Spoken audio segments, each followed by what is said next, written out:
Subscribe करें आदि अम्बेडकर विद्यार्थी फाउंडेशन के चैनल को और दबाएं इस बेल आइकन को समाज व संगठन से जुड़ी सभी प्रकार की खबरें पाने के लिए। जय भीम साथियों, मैं अमित नायब आदि अम्बेडकर विद्यार्थी फाउंडेशन से।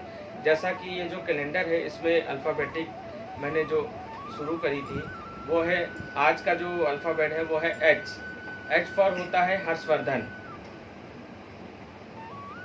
जून 1590 ईस्वी में एक तेजस्वी बालक हर्षवर्धन, जो कि प्रभाकर वर्धन जी के सुपुत्र और उनकी जो धर्मपत्नी थी वो यशोमती जी से एक बालक जन्म लिया उसने, और वो बहुत ही तेज बुद्धिजीवी बालक, वो प्रशासन में सबसे अच्छा शासक साबित हुआ। इनके एक बड़े भाई राजवर्धन भी थे और एक छोटी बहन राजश्री थी, जो कि पिताजी की मृत्यु के बाद राजवर्धन जी ने शासन को संभाला और वो ज़्यादा दिनों तक जीवित नहीं रहे और वो लड़ते लड़ते इस दुनिया से चले गए।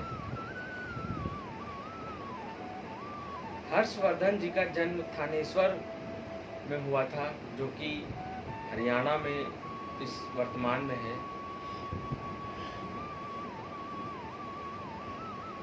अपने बड़े भाई हर्षवर्धन की मृत्यु के पश्चात सन 606 ईस्वी में और कन्नौज का एकीकरण किया।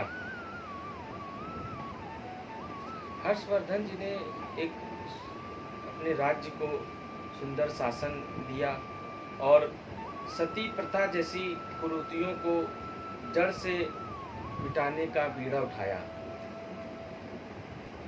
उन्होंने अपनी बहन को भी सती प्रथा से बचाया और उन्होंने अपने साम्राज्य में एक जितने भी धार्मिक लोग थे उनका सभी का उन्होंने सम्मान किया। हर्षवर्धन एक धर्मनिरपेक्ष शासक थे। उन्होंने सभी धर्मों का सम्मान करते हुए जैन धर्म, बौद्ध धर्म, इन्हीं सभी धर्मों का सम्मान किया। चीनी यात्री हुएनसांग और 636 ईस्वी में हर्षवर्धन के अनुसार उन्होंने राज्य का दौरा किया। हर्षवर्धन ने कई बौद्ध स्तूपों की स्थापना की। हर्षवर्धन जी नालंदा विश्वविद्यालय के महान संरक्षक भी थे। वह एक अच्छे विद्वान और लेखक भी थे। उन्होंने संस्कृत में 3 नाटक लिखे, रत्नागिरी, प्रियदर्शिका और मुझे याद आ रहा है नागानंद थे, जो कि बहुत ही प्रसिद्ध नाटक हुए।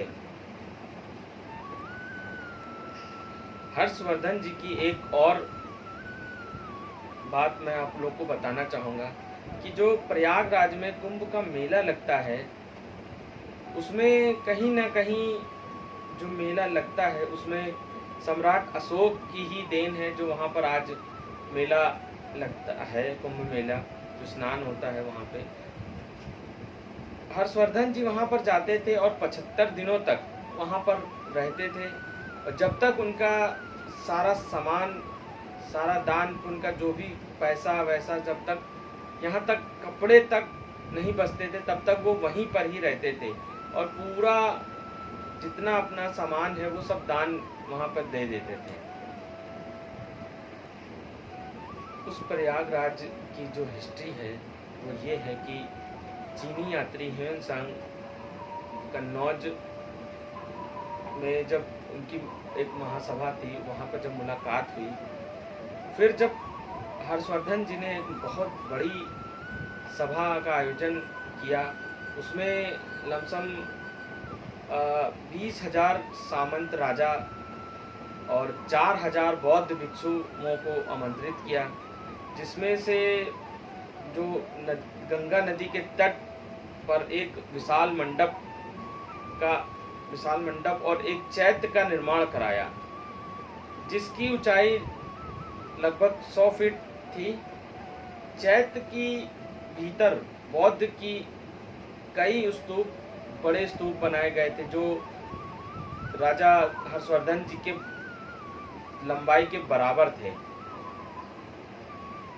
हर्षवर्धन जिस प्रकार से बुद्ध धर्म के प्रति लगाव रखते थे, जिस तरीके से लगाव उनका बढ़ता जा रहा था, तो मनुवादियों को ये सब चीज़ें अच्छी नहीं लग रही थी। इसी कारण उन्होंने हर्षवर्धन की हत्या करने का षड्यंत्र भी रचा। हर्षवर्धन ने लगभग 40 वर्षों तक भारत पर शासन किया। उनके शासन काल में जनता जितनी भी थी वो बहुत ही खुश और अच्छे तरीके से रहती थी। हर्षवर्धन के शासनकाल में काफ़ी मुद्राओं का भी आविष्कार हुआ, नई नई मुद्राएं आई, कई जो प्रथाएं थी उनका समापन हुआ और 647 ईस्वी में उनकी मृत्यु हो गई। फिर हमारे बीच से एक महान सम्राट चला गया। आपने देखा कि हर्षवर्धन जी के बारे में मैं बता रहा था, वो अल्फ़ाबेट था H, और आगे का जो अल्फ़ाबेट है वो हमारा है I। बहुत ही इंटरेस्टिंग होने वाला है I फॉर। आप लोग बहुत ही ध्यान से देखिएगा हमारा चैनल, और बहुत ही बढ़िया है अल्फ़ाबेट I।